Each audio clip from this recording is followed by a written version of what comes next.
Welcome everyone to the Community IT Innovators webinar, Nonprofit Tech Roundtable. This is always one of our most popular webinars every year, and we have a panel of our senior staff here today to talk to you about essential trends in nonprofit tech and what that means for nonprofits. They're going to spend some time talking about the impact AI tools are having on our work and our sector, new cybersecurity threats and prevention, updates to Google Storage, and some considerations if you're thinking about Google Workspace or Office 365, and what best practices exist as we settle down to hybrid work. My name is Carolyn Woodard. I'm the Outreach Director for Community IT, and I'm the moderator today. And I'm very, very happy to hear from our experts. So Matt, would you like to introduce yourself first? Great. Thanks for including me as part of this webinar. This is one of my favorite events that I get to do here at Community IT.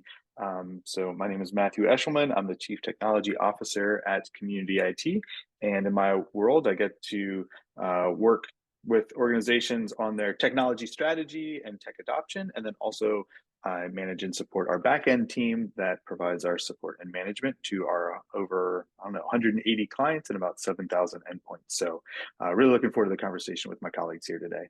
Thanks, Matt. I'm Steve Longenecker. I'm the Director of IT Consulting at Community IT. I've been at Community IT for close to 20 years. And I manage the projects team, and Norwin and I together do the leadership of the IT business management team. Yes, thank you, Steve. Thank you, Matt. And thank you, Carolyn. I'm Norwin Herrera. I'm the IT business manager team lead at Community. I work mostly with clients, and I hear their pain and suffering, and I try to help them every day. I have two clients that are considered large clients, over 300 staff, and one of them is here in Washington, D.C., and the other one is in San Francisco. So I'm happy to be here, and I hope this is going to become my most interesting and important webinar of the year.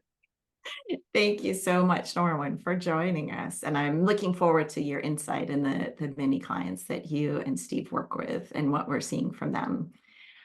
So before we begin, if you're not familiar with Community IT, I'm going to give you a little bit more about us. We are a 100% employee-owned managed services provider. So we provide outsourced IT support. We work exclusively with nonprofit organizations, and our mission is to help nonprofits accomplish their missions through the effective use of technology. We are big fans of what well-managed IT can do for your nonprofit. We serve nonprofits across the U.S. We've been doing this for over 20 years, and we're technology experts and are consistently given the MSP 501 recognition for being a top MSP, which is an honor we received again in 2023. I just want to remind everyone that for these presentations, Community IT is vendor agnostic. We only make recommendations to our clients and based on their specific business needs. And we never try to get a client into a product because we get an incentive or a benefit from that. But we do consider ourselves a best-of-breed IT provider. So it's our job to know the landscape, what tools are available, reputable, and widely used. And we make recommendations on that basis for our clients based on their business needs, priorities, and budget. So we are going to mention a bunch of IT tools and products and platforms today, but we would only make recommendations for our clients. We did get a lot of good questions at registration, so we're going to try and answer as many of them as we can.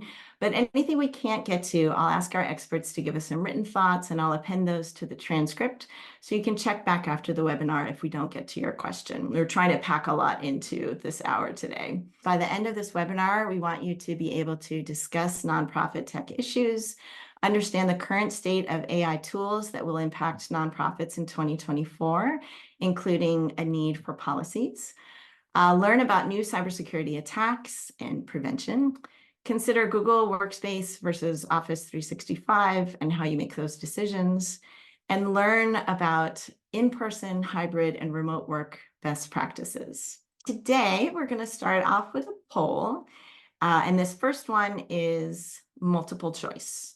So, is your organization using AI? And your options are, I don't think so. Yes, we are using publicly available AI tools. Yes, we are using AI enhancements available in tools we already use, like Office 365.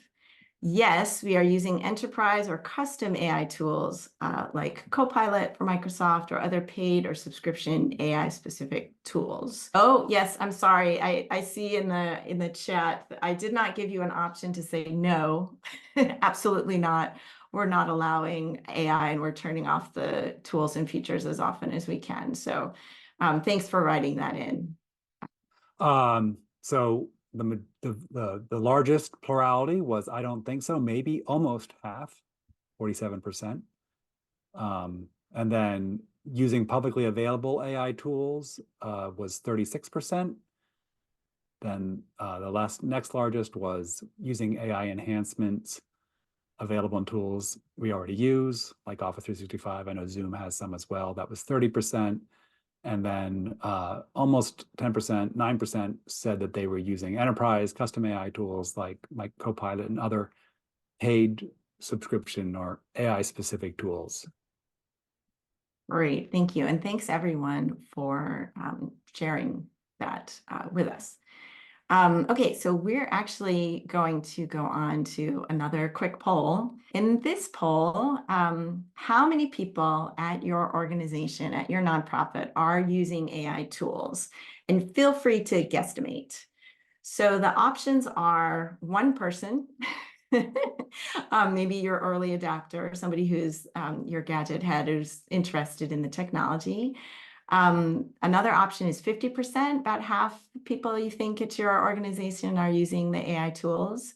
And then a third option is 75 to 100%. So everybody's doing something with some AI. And of course, you could, I'm sorry, I should have included 0, like we're not allowing people to use AI at your organization. For our next webinar on AI, I'll make sure to include the none of the above options. Although, color me skeptical that you're able to keep that one person, that early adopter, out. Maybe you are. That's true. That's true. Well, this is great. So for audience today, how many people at your nonprofit are using AI tools? So again, about over half say, one person or early adopter. We've got about 40% saying half the organization is using these AI tools. And then only a small percentage, only about 5% of the respondents said that the majority, or 75 to 100% of their organization, are using these tools. I would just maybe tack on to say, this is an interesting number to get at because as we do some cybersecurity assessments, we have some insight into web traffic at the clients that we're managing. And it was really surprising to see at a client that I was doing an assessment at recently, about 90% of their endpoints were reaching out to ChatGPT. So, and I don't know that was, if it would ask their organizational leadership how many people are using AI, I think they would have been on certainly a lower number. So I would say the use of these tools is really pervasive, even if it's not officially supported by the organization. That's a good point to make. Thank you, Matt. All right, so we have, all right, this is the last poll. For those of you who like polls, I'm sorry, this is the last poll. We also wanted to know, do you have AI policies at your nonprofit? So the first option is, I don't think so, question mark, not sure, maybe. Second option is, we're in the process of creating policies. And then the third option is, yes, our organization has created an AI acceptable use policy and staff understand our policy. And Norwin, would you mind reading the results? Sure. Do you have AI policies? I don't think so. 55%, so it's a lot of people. And then we're in the process of creating policies, 44%. And yes, our organization has created AI acceptable use policy, and the staff understand our policy. We have a 2%, which is 1%. Very interesting. Looks like everything come in line. Yeah, so I'm hoping that this poll and the webinar today, like you're in the right place. If everyone is struggling with this, and you can see how many nonprofits who answered, how many of you who answered this poll say either you don't know if you have policies or you're working on creating them to kind of catch up with all of this use of AI. So thank you all for sharing that with us. And I hope you feel like you're in the right place. Okay, so our first topic is, in fact, AI and nonprofits. So Matt, I think you are going to take the lead on kind of leading a discussion, and Steve and Norwin, feel free to jump in. Yeah, thanks, Carolyn. And I don't know, experts on AI. I don't know that I necessarily qualify. And I think this is a really fast and rapidly changing space. It's interesting. Last year, whenever we did this, trends webinar, one of my colleagues, I think only one of us identified AI as a big trend for 2024. And kind of here we had in the very beginning of the year with OpenAI being released and gaining 100 million user accounts in the first 2 months. I mean, the adoption is really stunning in terms of just how fast this technology has been made available to everyone, how quickly people are adopting it, and how rapidly the landscape is changing. So I went to a training led by Microsoft in December, whenever the OpenAI or Copilot was going to be released to for Microsoft customers. It turned out, well, that was only for enterprise customers. You had to buy 300 seats, and you had to have Microsoft enterprise licensing in order to get it. And there was no timeline for when that would be made more broadly available. Well, now here we are today with the announcement that anybody with a Microsoft license, basically Office 365 account, can buy a Microsoft Copilot license for $360 for the year for a person. And so just to see that change happen over 5 weeks is pretty, I don't know, it's pretty striking. And, it also leads us to believe, well, what's going to happen, in the next 5 weeks? So, so this introduction of these AI-powered tools that are being added into everything from, Zoom to Teams to dedicated third-party apps is really striking. And as I said, in my earlier comment, in the context of reviewing a client's web traffic for security assessment, I mean, it's really clear that, staff at organizations are going to this on their own. So in the absence of really clear policy guidance that forbids access to these tools, or actually putting in blocks on your, web traffic filters to block these types of applications, it's clear that folks are really relying on these tools or testing them out, and I think that that's a good thing. I think it's a new technology. It's built on the data that the systems have access to. So again, if you're just using the public, kind of free version, the content that you contribute is kind of going back into the model. The responses are going back into the model. In the Microsoft world, if you're using bing.com/chat, that's going to give you kind of an Office 365 filtered view. Again, that's kind of free. And now if you're using Copilot for Microsoft 365, then that's going to be built on the access that you as an individual have into your own Office 365 environment. So again, files, kind of anything that you have access to, your Copilot will have access to. And so I think it really comes back to, some of these fundamental things that we've talked about year over year over year, which is that good adoption policy is important, good data hygiene is important, file structure is important, permissions are really important. And so if you're looking where to start, that's a good place to start. Matt, we have a quick question that just came in through chat, or a comment about the difference between ChatGPT and the ChatGPT that they're using, like within Microsoft. Yeah, so the kind of regular ChatGPT, if you just kind of go to their website, you have an account, your prompts, like what you put into the prompt and then the responses out of there is effectively public. And so those questions and then the responses go back into developing the large language model. And so again, you would obviously want to be careful about putting things that would be sensitive or maybe personally identifying in that kind of thing. So if you're maybe using it a prompt as like, hey, can you like help me write a letter to get people to click on my fundraising email like maybe that's pretty benign and the results aren't especially unique to you or your organization. Whereas if you say, oh, this donor who gave this much money last year, help me, and this is their home address, like help me write a thank you letter to that person. Well, that's probably not the kind of thing you want to put into a public model. Then the kind of the Microsoft, and it keeps being rebranded, so I don't know that I'm going to have consistent terminology the whole time. But like the Bing Chat for Enterprise or Enterprise Chat is basically a Microsoft filtered view where where your prompts and the results that come from it just exist for that session, and they don't get added back to the model. So again, there's no kind of trail or inclusion of that data into the model so that somebody else could potentially get information out of the model that would be informed by your questions or input.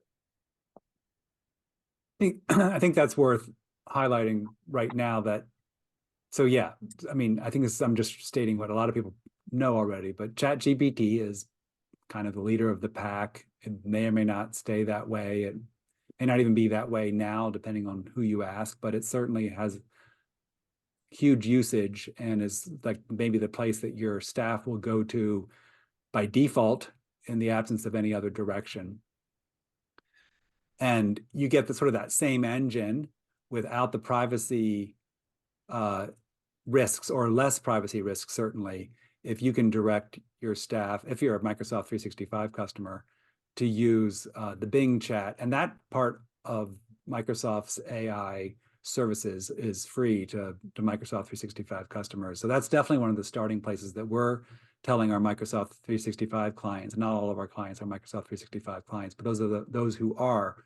We're saying, hey, at the very least, have a policy that directs your staff who want to use ChatGPT to use the Bing chat, because at least then, if they do ask for that letter to that donor, that they're hoping that that will not end up in the public domain, and that's a vital thing. And your policies that half of you are writing now, should definitely focus on hygiene and privacy concerns and being aware of all of that. So we have had so many people asking us for a template to create a acceptable use policy. And if you look out there, you can Google it, but there's a lot of very generic ones that don't seem very tailored to nonprofits and the nonprofit sector. So we put one together, and you all are the first that are going to be able to see it and use it. We would love feedback on it. You can download it as a Word document, so then you would be able to update it the way that you want to, with your organization name and your logo and your specific, it's just a starting point. So you'd want to make your specific policies around that. But as I said, we'd love to get your feedback on it. So please use it, see if it works. And why are policies important, guys? I would say I think the policies are important because it really gives organizations a way to maybe level set or have a conversation around how they are using it or plan to use it. And, it helps making some, technology decisions down the road a little bit easier.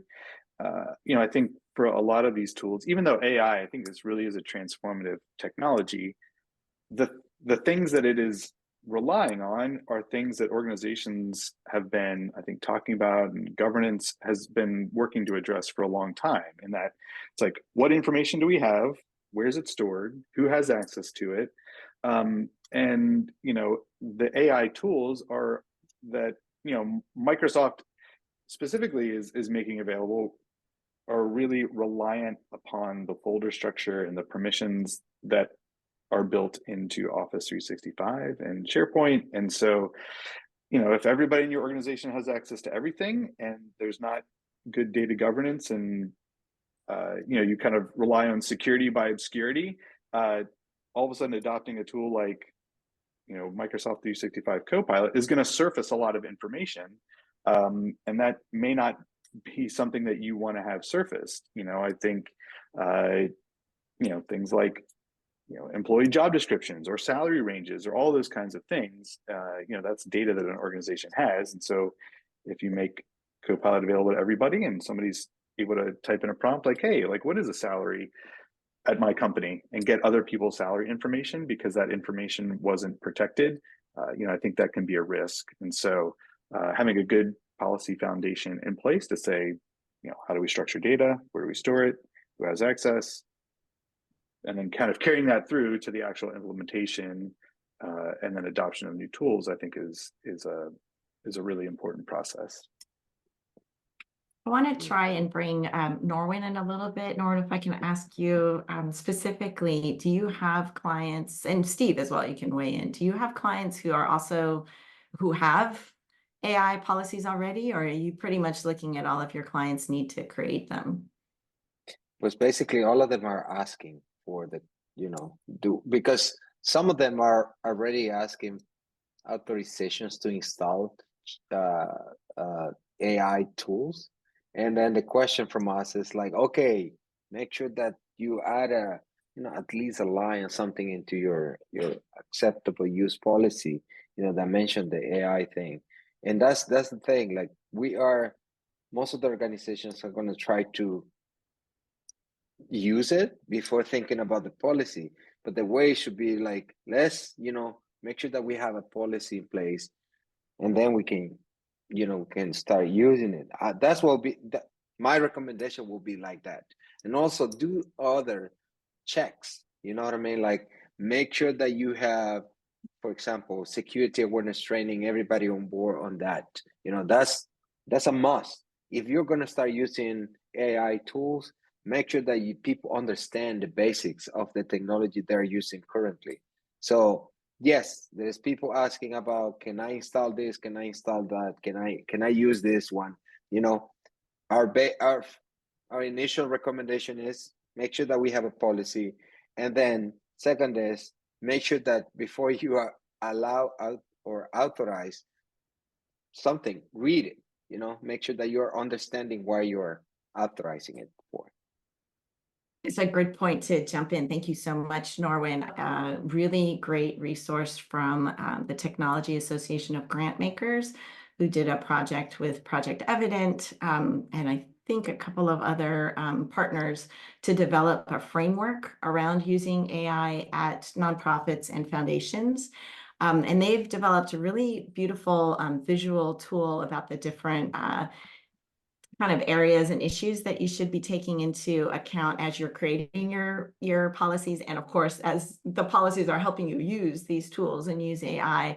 And so they have these kind of 3 areas of ethical considerations, organizational considerations, and technical considerations. And I went to a presentation that they did on this, and it was very interesting. They mentioned that a lot of organizations start with the technical, like which tool do we use and which tool are we going to allow, et cetera. And they recommended taking that step back and looking at the ethical considerations and what your organization needs. Like, what's the business case for using a tool? Does it have a specific case? Like you run an archive and you want to use AI to pull out, information from 10 years ago that's like way down in maybe, mislabeled or what have you in your archive? Or do you have other use cases for it? And so to be thinking and intentional about it before it helps you, I think, develop the policies as well for it. I was going to say, can I highlight a couple of things that have come across the chat? I wanted to quickly grab it. Maybe I'm on the same page as you. I'm not sure. So one thing that I noticed was Melissa asking a question about the scale and like the training data for nonprofits. And it's a great point, one that we did want to make today, which is that at this point in our minds, most of community IT's clients are small and medium-sized nonprofits. And our understanding of the landscape is that they're going to be using general purpose AI tools, right? So when you ask your AI agent, whether it's ChatGPT or Copilot or something else, to write a contract, it's probably going to be basing its answer on zillion contracts that are on the internet, and probably a zillion contracts that were on the internet a year ago. That's going to keep getting better and better. But the day of its answer being based on the thousands or hundreds of thousands of contracts that are in your data that only you have access to, is probably, first of all, a lot of us will never have the scale quite needed to achieve. So it would probably be like I don't know, I don't want to get into the engineering of it so much, but no, I don't think most nonprofits at this point are not getting their data. The AI is not being trained on their data. It's general purpose. And so you have to have your expectations set that way. It's changing so fast, though. Don't be surprised if in 3 years, Microsoft can add a layer on top that's based on just your data and only you get to access it, and it will be a nice thing. But yeah, I'm looking for, and in fact, one of our engineers in today's huddle that Matt and I were in asked, well, can my AI just watch me work for 3 weeks so that I can go away for a week and go skiing, and then the AI can cover for me? And it's like, yeah, maybe soon, but not now, not now. The other question I wanted to point out came from Norman, which was that, since Copilot is based on ChatGPT, why would you pay for Copilot? You can just use ChatGPT. And Matt might be better, since he went to the seminar that he mentioned earlier, put on by Microsoft. But I think the idea there is that the UI is going to be really handy. You're going to be in Word, and the Copilot will be right there in Word, in Teams, and in Excel, being able to answer context-specific questions right there from the apps. Matt, do you want to say anything more than that? It is an advantage, although how much and whether it's worth $360 a year, that's not a lot of money. I bet it could be worth it pretty quickly, but your mileage may vary. Yeah, again, this is all new, and we're still waiting to see how this is all going to be revealed. But essentially, the demos that I have seen with Copilot is that kind of app specific context, and so you can be in your Excel document and say, hey, can you help me analyze this spreadsheet and highlight the top 5 trends, or ask specific information about the data that's in your application. Whereas I think fundamentally the ChatGPT is largely a text-based tool right now, in terms of, hey, can you generate a summary of this document, or can you edit this and make me sound more serious or more casual in conversation. So I think it's the productivity enhancement that's really built into the applications themselves, and then using that application, as Steve said, to analyze data that the Copilot has access to. So again, because at least in the Microsoft 365 world, the Copilot is going to have access to everything that your user account does. You could have it, analyze other documents or links that are contained, within spreadsheets, and so it has that ability to kind of navigate down through other related data elements within your organization's file structure. Matt, if you were a small nonprofit and all of a sudden, as of this week, you can now buy a Copilot license for some early adopters for $360 a year, and that's upfront, and it's a commitment, and it's not a ton of money. If it saves somebody 10 hours of time, it might pay for itself right there, but still it's a bit of a risk. Let's say that you could get away with spending $1,000 right now. Who would you kind of think would be the obviously you want to pick someone who has an aptitude and a propensity and likes new technology and really push things and find out what they can do. But I'm not sure you'd want to pick an intern, right? But at the same time, maybe not your ED, even if they, well, I don't know. Do you have thoughts on that? Are there certain jobs that are maybe more able to be leveraged by AI than others? Yeah, I mean, I think where a lot of this is come from, and I think unfortunately, in the corporate world, you see this, I think translating into job losses potentially. I think it's on some content creation areas. I think AI is well suited to, in terms of generating content for websites, for web copy, for fundraising appeals. I think that's how Microsoft, is certainly positioning this. There are a couple of other links that Microsoft has included as kind of companion resources, where you can go through and do a little bit of a self-assessment, rate your organization in terms of how mature you are in certain areas, and then it'll kind of spit back some different things where organizations may be able to benefit the most from. So I think from what I see, this kind of content creation and data analysis roles are really well suited for this. I think for us, looking at it from kind of a script development and kind of code quality perspective, like that's helpful. I think that's such a kind of a well-defined area, and I think AI machine learning is really good at helping augment in those areas. And my take, again, I think while we see AI really is being viewed maybe as a job displacer in the enterprise, my hope is that in the nonprofit or small to mid-size, it's really a capacity builder. I think so many nonprofit organizations are so resource constrained, they don't have enough time to get to all the things that they want to do given the resources that they have. That hopefully through the use of some of these tools, that all of a sudden it's like, oh, well, I have an extra hour or two to focus on this other task that's I haven't been able to get to because I've been so busy, whatever, writing this letter or analyzing the spreadsheet. And so I think we can hopefully look in the nonprofit sector as this being a capacity enhancer, as opposed to it kind of just being a purely kind of efficiency. We need 10 people to make these widgets. Well, now maybe we only need 8 people to make the same amount of widgets. That's all great. Thank you guys so much for this great conversation. There's a lot of great conversation going on in the chat as well. So thank you to the attendees who are sharing your thoughts with us and some of the use cases that you're using or looking to use. I want to reset a little bit. We've got a couple more topics we want to cover. Do not worry, we will be doing more webinars on AI specific over the next year. I am positive.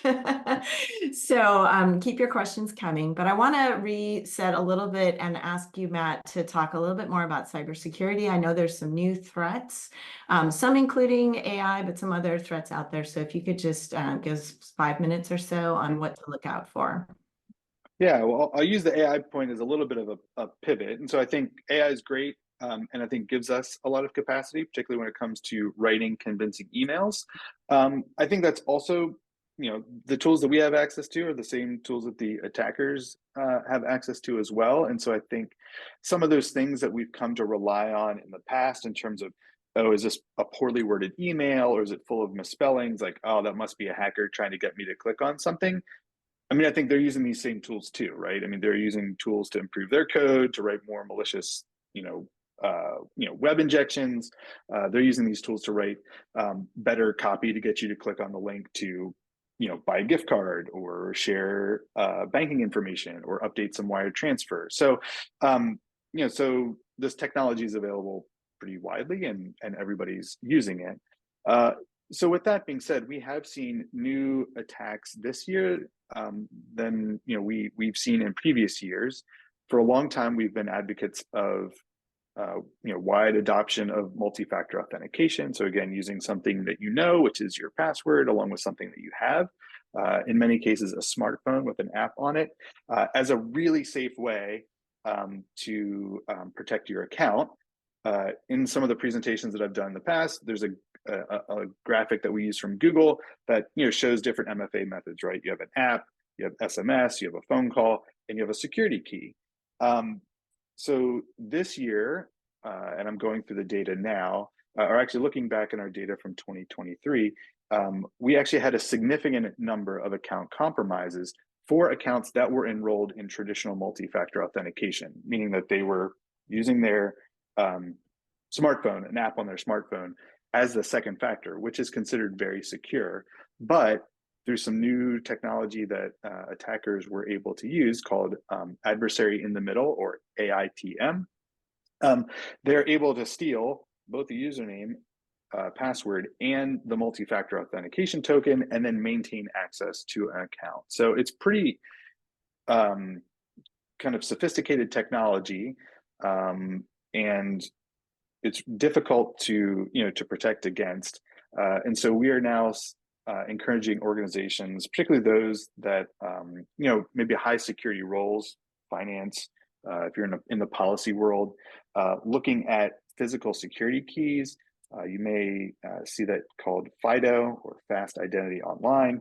But those types of authentication methods are phish-proof, and that they have a physical connection to a device. So again, certificate-based enrollment, FIDO keys, those are physical security keys that provide that second factor. And at least at this point, they're the best multi-factor authentication method that is available. And I really think organizations should start seeing how they can improve their stance when it comes to multi-factor authentication. Again, everybody needs it, and some multi-factor authentication is better than none. But the attackers are getting more sophisticated, and there are now ways to steal multi-factor authentication tokens. And we saw that happening, in the against the 7,000 nonprofit staff that we're supporting last year. Other couple, things that we saw are, I think, specifically related to policy organizations or organizations that have maybe staff who are adjacent to government. They bear a unique risk, and they get targeted by very sophisticated threat actors, often sponsored by foreign governments. In past years, we had seen a lot of that be limited to mostly online. So, an interview with somebody purporting to be a journalist and asked to install, a browser plugin so that you could have a video interview or something. Just at the end of last year, we had a couple of different cases where the threat actors were actually making invitations to specific in-person events to purportedly meet with trade officials or some other stuff, or be a part of a conference, contribute to a book, and have a in-person meeting. And kind of through that exchange,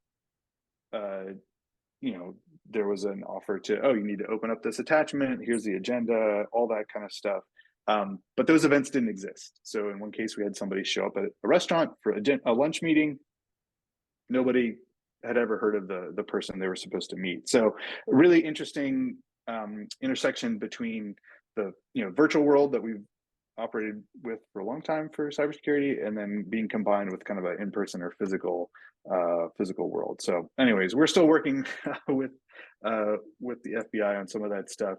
But again, just to expand the boundaries of what we thought was kind of possible, or in terms of considered for what organizations should plan on being critical of. In terms of the social engineering, don't think that the introduction of the physical world means that it's not a scam, I guess, is the take-home message, because the actors are willing to introduce physical presence, real people, at least the possibility of them, the appearance of it. Yeah.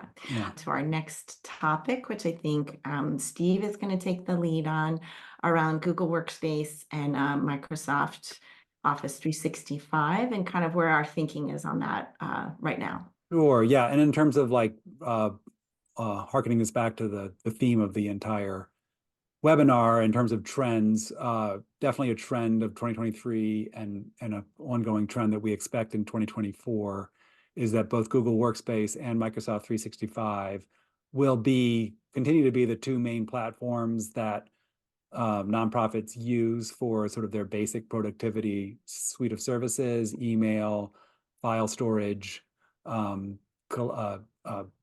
presence, collaboration, and then there's always a stack of additional services that sort of go along with that, to calendaring, to augment it and support it. We would say that both of those platforms are solid platforms. Both of them developed new things in 2023. Obviously, AI is a big part of Microsoft's push right now, going into 2024. But both Google and Microsoft are making massive investments in their platforms. We expect that to continue. And for that reason, we continue to sort of take a stance that both platforms are good. It's true that if we were starting from scratch, at least I'll speak for myself, if I were starting from scratch, I would start with Microsoft. Partly that's because it's just a stack that maybe has a little bit more at the top and more at the bottom. That sort of depends on the commitment to the stack. So like if you're a Mac organization, then you're already giving up one part of the Microsoft stack, which is Windows, and same for but Microsoft has some advantages. If you use Windows, then they can integrate deeply with Windows. The Microsoft desktop suite, Word, Excel, and so forth are also Microsoft products, so they can build integrations there. But both Google and Microsoft at the top of the stack have good identity protections. They both provide single sign-on optionality, and good identity hygiene, and they are both very solid. So we're not recommending, even though we might have a preference of if you started from ground zero, if you've already started, and a lot of our clients have already started in Google. Probably a third of our clients at this point are Google, have their email in Google, and we do not strongly urge such clients to change to Microsoft, even if maybe, not just maybe, even if on the margins, depending on your situation, Microsoft is a richer platform. It's probably not worth the trouble, and it's definitely not the case that you would be switching because of like one little. I mean, I would think rarely would you switch for one little a piece of functionality, because if it's a really useful piece of functionality, it's going to be probably reverse engineered by the competing platform in the next 12 to 18 months or even sooner anyway. And we definitely would say that Google's not less sophisticated than Microsoft. We have some very sophisticated clients that are very buttoned up and very professional, and we have to dress up for our virtual meetings with them and so on. They're using Google, so it's not like Google is kid stuff and Microsoft's adult stuff. That's not the case at all. And we do have webinars covering this topic, so I don't want to spend too much time today, but we did want to acknowledge that this continues to be kind of where a lot of our clients start the day and end the day, is on these two platforms, and they are both really good. And so if you have your email and your files in one or the other, that's great. It is harder to straddle, but we do have clients that are straddling because their email was in Google to start with. They decided that they liked their email there, but they did want to use some other parts of the Microsoft stack. Maybe they wanted to manage their Windows laptops in Microsoft 365, and you can do that, without it being a terrible experience. And in fact, it's fine. Yeah. So I hope that covers what we all talked about in our preview. Carolyn. Just wonderful. And you mentioned it, but we have a couple of webinars on Google Workspace, and we also have one on managing a case study on managing a hybrid system where you have some in Office and some in Google. So you can look back on our website for that. Very quickly, it used to be that if you were at the nonprofit or free tier for Google, and that was great, it was free. The storage limitations that were imposed at that tier were really problematic once the nonprofit got to be of any age at all, because especially for email storage, it was just a very low limit. And it was in 2023, actually just the very end in the fall, that Google rolled out a massive upgrade in the amount of storage available at that nonprofit tier. And so now it's just really not, it's been taken off the table as an issue. It's not that it's unlimited, because it is limited, but it's limited at such a level that if you're a small or a medium-sized nonprofit, it's hard for me to imagine you using it all up. So I want to make sure that we get a chance to talk about hybrid work. And Norwin, I think you were going to take the lead on this, that we've kind of stabilized the tech, like after this mad scramble in 2020. Most of the tech is working most of the time. So you want to talk a little bit more about what you're seeing at your clients? Yes. So basically what's happening is like organizations are on this understanding more the way they should work, like let's be prepared for a moment that we need to be away from the organization, right? And then what happened with the COVID and the people working from home, basically the analysis of their environment, of their network infrastructure looks like it was not the way it was not prepared basically for this time of scenario. Now organizations are being more conscious about it. They're being more mature about it, and they are like understanding that there is a way to have our organization secure, because that's one of the first things that it comes to point, right? Is it going to be secure if we work from home, if it's going to be remote work, right? So basically they are understanding more that this is the way, this is the new way to work. And basically it comes with the time of replacing servers, for example. So instead of replacing a server, organizations are understanding that they can go serverless, for example, by doing I'm not going to say a small task, but some important tasks.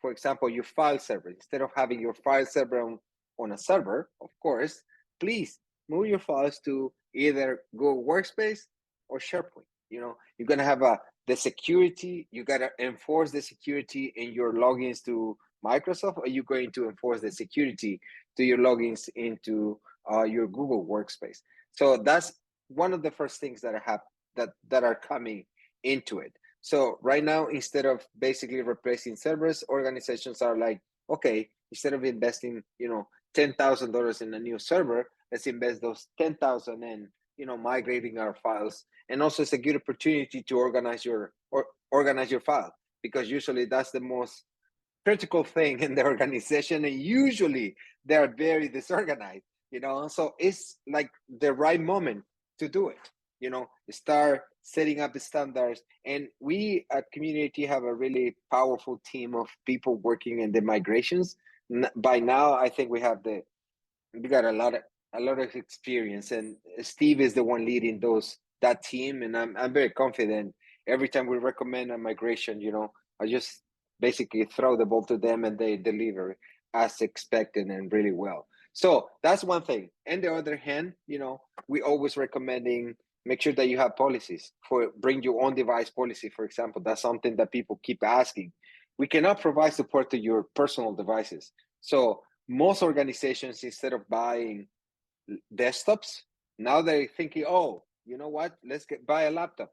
And then they set up a design that they have monitors and they have a docking station. So they bring their laptop, put the laptop in their docking station, and they want to work from the office, right? And then as soon as you want to go and work home, take your laptop, go back home, and then you're going to use the same device, same security, that you have been using in your place. So basically, I think it's a natural thing going on right now. The organizations are understanding the transition, and this is the way to go. I mean, I will say that we have been really successful in helping our clients to move from that scenario to the new scenario. And every time we do it, like, they see the benefit of it, and they are basically, happy and less concerned. I'm going to say less worry about what are we doing. And there's one more thing here, right? Since the staff is working from home, make sure that you have your security awareness training in place. You can do it with us, you can do it with anybody. I mean, find a way to do it. And also, it's going to be a requirement now for your cyber insurance, the liability insurance, I think it's called. I don't remember exactly the name, but anytime you're going to fill out that insurance thing, now they're going to ask you if you have a security awareness training in place. So it's going to be a requirement. So instead of starting in 6 months, start right now.